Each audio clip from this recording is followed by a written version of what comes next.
आज इस वीडियो के अंदर हम लोग बात करेंगे बहुत एक इंपॉर्टेंट चीज के बारे में।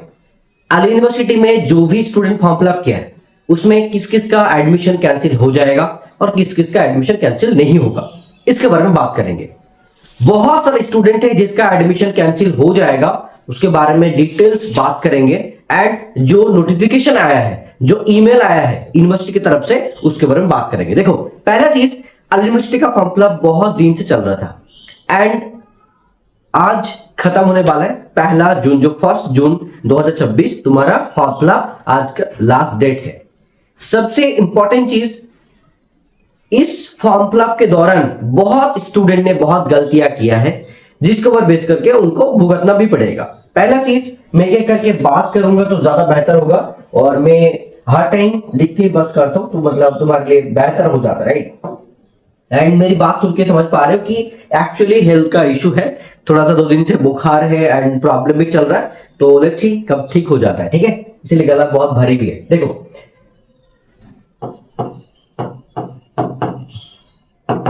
एक्चुअली क्या है कि ईमेल आया है, सबके लिए ईमेल आया है अली यूनिवर्सिटी की तरफ से। ईमेल में लिखा गया है एक कि फॉर्म फिलअप जिसने भी किया था, वो फॉर्म फिलअप जिसने भी किया है और वो फाइनली सबमिट हो चुका है, एक ऐसा ईमेल आया है। दूसरा ईमेल कि वो कंप्लीट नहीं हुआ, इनकम्प्लीट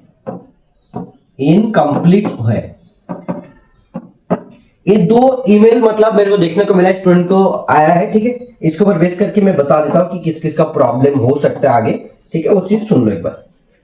ईमेल में जो चीज मेंशन है, जैसे कि आज तुम्हारा लास्ट मतलब 1 जून है लास्ट डेट 2026 का, ठीक है, फॉर्म फिलअप का लास्ट डेट। तो जो भी फॉर्म फिलअप नहीं किया है वो जल्दी जाके आज तक कर ले, और आगे जाके डेट एक्सटेंड होना पॉसिबल नहीं, क्योंकि बहुत टाइम से फॉर्म फिलअप चल रहा है और इस बार भी फॉर्म फिलअप बहुत ज्यादा हुआ है, ठीक है। सबसे बढ़िया चीज कि जिसका भी फॉर्म फिलअप सबमिट हो चुका है, फाइनली सबमिट हो चुका है, ठीक है। इसके अंदर मान के चलो थोड़ा सा नेम का इशू था, ठीक है, मार्क्स का अरेंजमेंट का थोड़ा बहुत इशू था, इसके बारे में आगे जाके प्रॉब्लम नहीं होगा। एंड एचएस का जो भी रिजल्ट वगैरह अपलोड करना होता है वो भी अभी तक नोटिस नहीं दिया है, जब देंगे वो तब तुम लोग अपलोड कर पाओगे, ठीक है। तो इसके बारे में प्रॉब्लम नहीं होगा। लेकिन किस किस का कंप्लीट मतलब कैंसिल हो जाएगा, जिसका इनकम्प्लीट है, मतलब फॉर्म फिलअप तो उसने किया है, उनको लग रहा है कि मैंने किया था, लेकिन किसी का पेमेंट फेल्ड हो गया है, उसकी वजह से एप्लीकेशन कंप्लीट नहीं हुआ है। किसी का आई एग्री बटन काम नहीं कर रहा था, इसलिए उनको लगा कि चलो यार बाद में कर लेंगे, भूल गया, ठीक है। उनके साथ साथ सबसे ज्यादा प्रॉब्लम होगा जिसने सबसे बड़ा गलती किया है, जैसे कि मान के चलो उनको क्या करना था, बीटेक में सीएससी लेना था, तो उन्होंने क्या किया, फ्रेश एप्लीकेशन भरना था, लेकिन उन्होंने क्या किया, बीटेक सीएससी चूज कर दिया, किसी दूसरों से फॉर्म फिलअप कर दिया U22 कोड करके।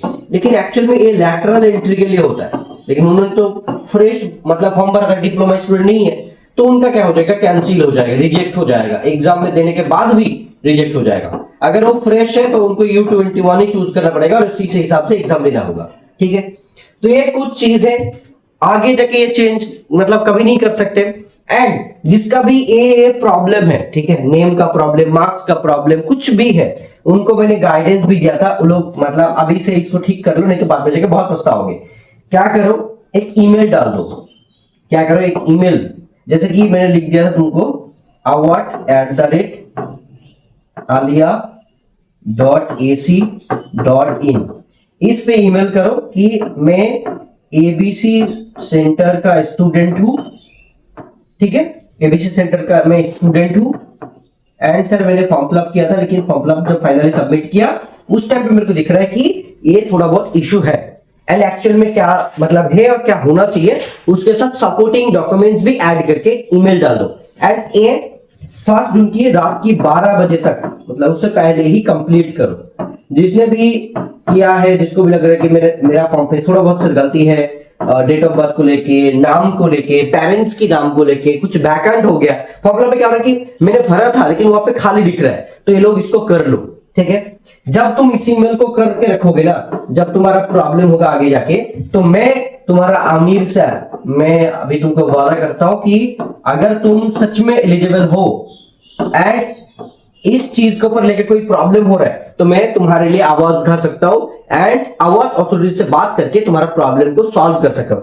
अगर ये नहीं रहा देन मेरा भी मतलब बस चले तो मैं कभी भी मतलब हेल्प नहीं कर पाऊंगा, पॉसिबल नहीं हो पाएगा। लेकिन अगर तुम्हारे पास ए रहा देन मैं गारंटी दे सकता हूं कि तुमको मैं हेल्प कर पाऊंगा, एंड तुम्हारा जो रिजेक्ट होने का मतलब चांसेस है, एडमिशन कैंसिल होने का चांसेस है, वो नहीं होगा। ठीक है, तो जिसका भी रिजेक्ट हो रहा है, लग रहा है कि ऐसा चीज, तो उनका एडमिशन मतलब कैंसिल इस वजह से हो सकता है। ठीक है, तो जिसने भी पेमेंट नहीं किया है भाई, पेमेंट वगैरह सही से कर लो आज रात तक। एंड दूसरा चीज, बहुत लोग ने पेमेंट एक बार कर दिया लेकिन वो कैंसिल हो चुका है, फिर सोच रहा है कि बाद में वो हो जाएगा, फिर मतलब आराम से एग्जाम दे पाएंगे। नहीं, अगर कैंसिल हो गया तो दूसरी बार कर लो।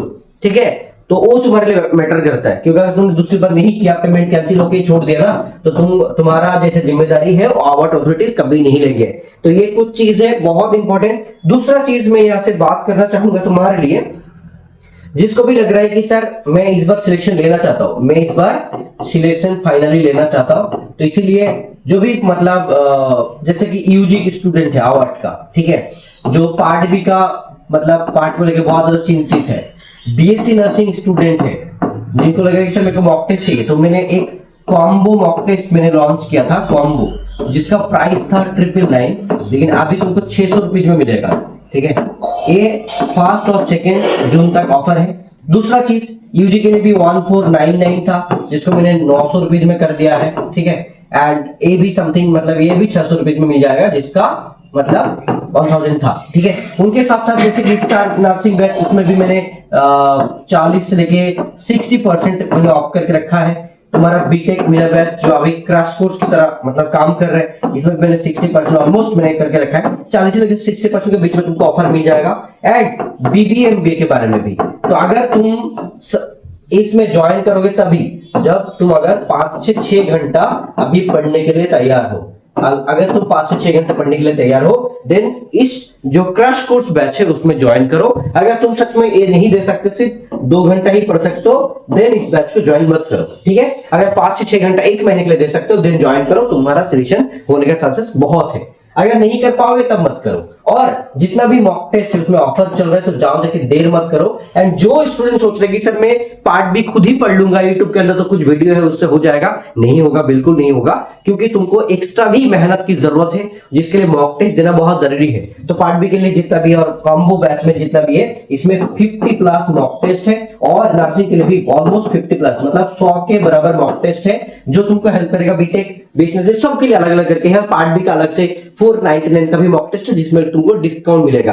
तो जाओ जाके देर मत करो, ज्वाइन करो एंड पढ़ना चालू करो। देखो अभी तुम्हारे पास कितना टाइम है, देखो जून की एक फास्ट डे है, 27 और 28 को एग्जाम है बहुत लोगों का, और 4 जुलाई को एग्जाम है नर्सिंग का। तो ये देखो तुम्हारे पास 26 डेज है, 26 डेज है। अभी पढ़ने से ज्यादा इंपॉर्टेंट है मॉक टेस्ट देना। एंड एक चीज मैं और बताना चाहता हूं कि जो भी मॉक टेस्ट बैच का स्टूडेंट होगा, उनके लिए भी हम लोग क्या करेंगे, लास्ट में जाके एग्जाम से 2 दिन पहले, 2 डेज पहले क्या करेंगे, सजेशन प्रोवाइड करेंगे कि एग्जाम में कैसे एग्जाम को देना चाहिए, कितना मार्क्स अटेम्प्ट करना चाहिए, उसके बारे में भी हम लोग मॉक टेस्ट में भी हेल्प करते हैं। ऐसा नहीं सोचते कि हम लोग मॉक टेस्ट स्टूडेंट है तो उनको मॉक टेस्ट की तरह ही देखते, नहीं, हम लोग हर टाइम, एबीसी सेंटर का यही मंत्र है कि योर फ्यूचर आवर रिस्पॉन्सिबिलिटी, तो इसीलिए हम लोग हर टाइम अपने ही स्टूडेंट की तरह उनको ट्रीट करते हैं। सो दैट्स इट, यही बोलना था। जिसने भी टेंशन कर रहे थे उनके लिए मैंने बता दिया। एंड अगर तुमको कुछ पूछना होगा तो हमसे मैसेज कर सकते हो, और हमारा जो एप्लीकेशन है उसको डाउनलोड करो। ऐप के अंदर है जैसे कि अमर बापेर कोचिंग सेंटर, ठीक है, प्ले स्टोर पे तुमको ये मिल जाएगा, अमर बापेर कोचिंग सेंटर। ठीक है, जाओ जाके इसको डाउनलोड करो। एंड मैं एक चीज और सोच रहा हूं कि मैक्सिमम 10 जून तक जितना भी बैचेस हैं उसको मैं क्लोज कर दूंगा। ठीक है, क्योंकि एंट्री में बाद में नहीं देना चाहता हूं, क्योंकि उस टाइम पे ज्वाइन करके क्या ही होगा, इसीलिए तुम लोग जितना जल्दी हो सके इसको ज्वाइन करके स्टार्ट योर प्रिपरेशन। अभी टाइम नहीं है भाई, सच में। जिसको भी लग रहा है कि सर मैं बाद में स्टार्ट करूंगा मॉक टेस्ट देना, गलत बात है। मॉक टेस्ट के बिना सिलेक्शन होना बहुत मुश्किल है, इसीलिए हमने यूजी पीजी वाला जो बैच है उसमें भी हर एक सब्जेक्ट का, जैसे इंग्लिश हो गया, हिस्ट्री हो गया, ज्योग्राफी हो गया, इकोनॉमिक्स हो गया, सबके लिए हम लोग मॉक टेस्ट भी उनके लिए दे रहे, 5 करके मॉक टेस्ट भी दे रहे, और एलएलएम बोल सकते हो, सबके लिए दे रहे, क्योंकि उसमें भी उनको फायदा होगा। ठीक है, तो यूजी बैच में भी हम लोग क्या कर रहे हैं, मॉक टेस्ट प्रोवाइड कर रहे हैं। तो जिसको नहीं पता जाओ जगह चेकआउट करो एंड ज्वाइन करो, हेल्प तो होगा ही होगा 100%। ठीक है, एंड सिर्फ पीआईक्यू पढ़ के सिलेक्शन नहीं हो पाएगा, ये गारंटी देता हूं भाई, वो पॉसिबल नहीं है। ठीक है, ऑल द बेस्ट। क्योंकि मैं बोल रहा हूं एंड मैं भी आउट में रैंक ऑन किया हूं, तो मेरे को भी पता है कि कैसे पढ़ना चाहिए और मेरा भी मार्क्स बहुत अच्छा था, तो तुम लोग जानते भी हो ये चीज। तो that's it, all the best, अच्छे से पढ़ाई करो, इस बार सिलेक्शन लेना ही होगा। और मैं हर एक कुकी स्टूडेंट जो एबीसी स्टूडेंट है उनके लिए मैं बोलना चाहूंगा, देर मत करो, अभी टाइम नहीं है, बहुत ही कम टाइम है। Start your preparation right now, mock test देना चालू करो। एंड अगर बैच ज्वाइन करना है, मेन बैच जिसमें क्रैश कोर्स की तरह पढ़ाया जा रहा है, उसको जल्दी ज्वाइन करो। All the best, thank you so much, love you all, take care, bye. और मेरे लिए दुआ करो कि मैं जल्दी ठीक हो जाऊं, ठीक है? All the best.